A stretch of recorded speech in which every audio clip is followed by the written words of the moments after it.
How you doing, everybody? I'm just going to show you a tutorial on how to mix live drums or just something to get you started here. It's very tough to get a good live drum sound, especially when we're working with, 6, 8, 10, 12 microphones and they're all picking up different stuff.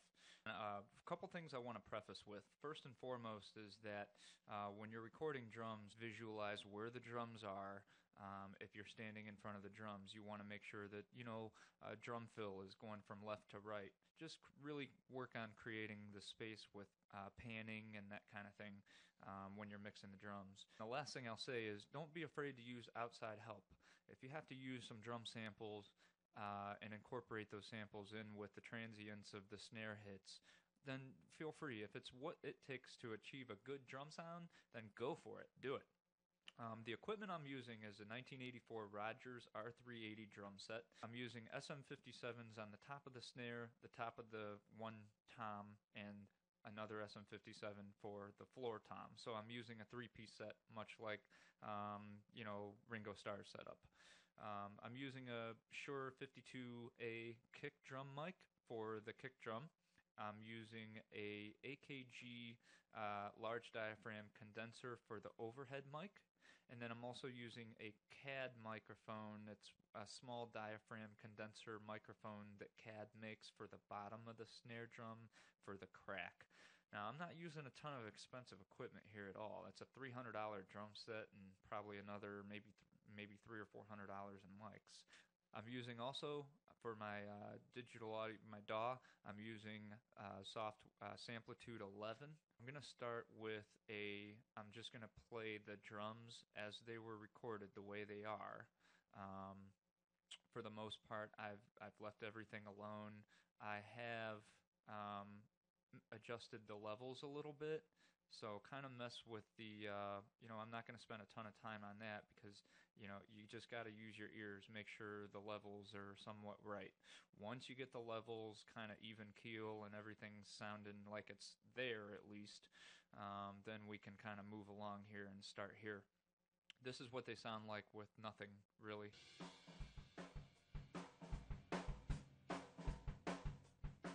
We're going to move along and start with the snare drum. A lot of folks have trouble with the snare drum. Use two mics. That's the best advice I ever heeded in my life. Use two mics. One for the top of the snare, 45-degree angle pointed at the middle of the snare drum, and then one for the bottom of the snare pointed at the head, about 2 inches from it, just to get that crack. When you hear the one microphone on the top of the snare drum, it just sounds like more of a whip. The crack isn't there. So we use that bottom snare mic, and it makes a difference. Starting to sound like a snare.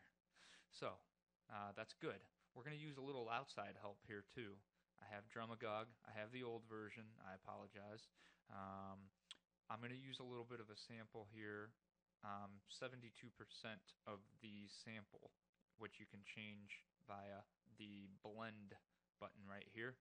By moving that around, you can see how much of the actual sample you want include or incorporated with the drum hits. I'll move that around just to show you.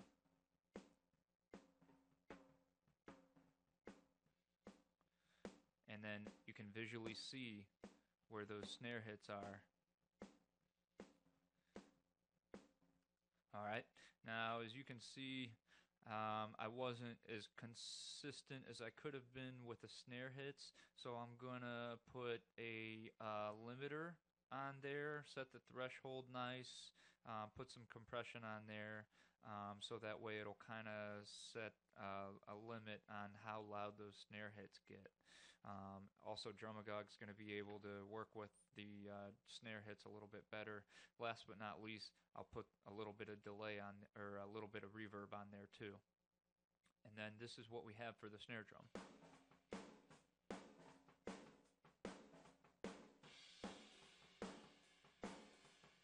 Now you can hear some other stuff going on there. You can hear the cymbals and the kick drum a little bit there. So that's okay. We're going to leave that alone for now. We're going to move on. All right. Moving on to the kick drum. The kick drum is, a lot of times it'll come out a little bit muffled. I position the microphone, the kick drum microphone, right outside of the sound hole. The trouble with kick drum is it sounds muffled a lot when you record it, and then you go to listen to it. It just sounds like it's just muffled.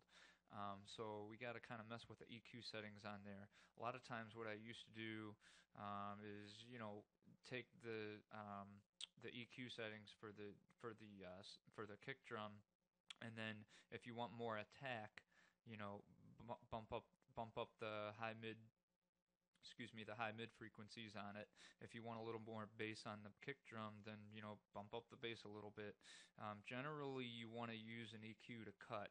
So basically, that's what I've done there. The reason I bought back the high mid down is because I'm using some of the sample here that you can see. This is before, and this is after. This is a really cool bass drum mic sample. Now, so you can hear it now.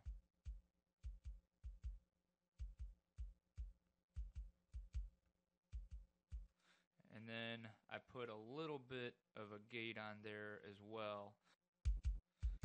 I don't know if you hear after the kick drum hits, it sounds like there's something going on after the attack. So we're going to bring up the release. Alright, and then I also put some compression on there as well.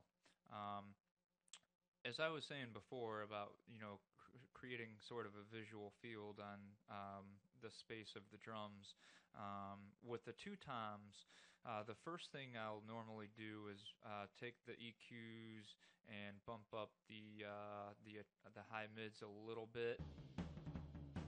Now we're going to take that floor tom, we're going to pan it to the right. And then we're going to take our rack tom, pan it to the left, creates a little bit of a field. So now there's some space. And then I'll put gate on the toms as well. You definitely want to use gate on the toms because the tom microphones are right in the middle of the drum set, so it's going to pick up pretty much everything. So mess around with that if you can. And then so now we have the kick, the snare, the toms, and the bottom of the snare drum, and this is what we have. Set your levels, and what, another tricky thing, coming back to the snare, if the crack is too loud, it's going to sound tinny. So bring down the bottom snare mic, and then for your toms you want to here's a fill, so you want to create that space, doing a drum roll here. Oh, there it is. Alright, very nice. For the overhead mic, normally what I'll do is, since it's picking up most of the cymbals, is I'll roll back the bass frequencies, because cymbals don't really create too many bass frequencies. It's mostly your high mids, your high frequencies coming in there. So that's for our overhead mic track 1. This is everything right here.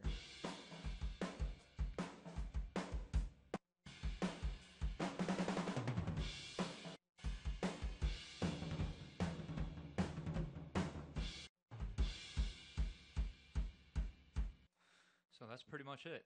This is the whole kit and caboodle right here if you want to hear it with everything else.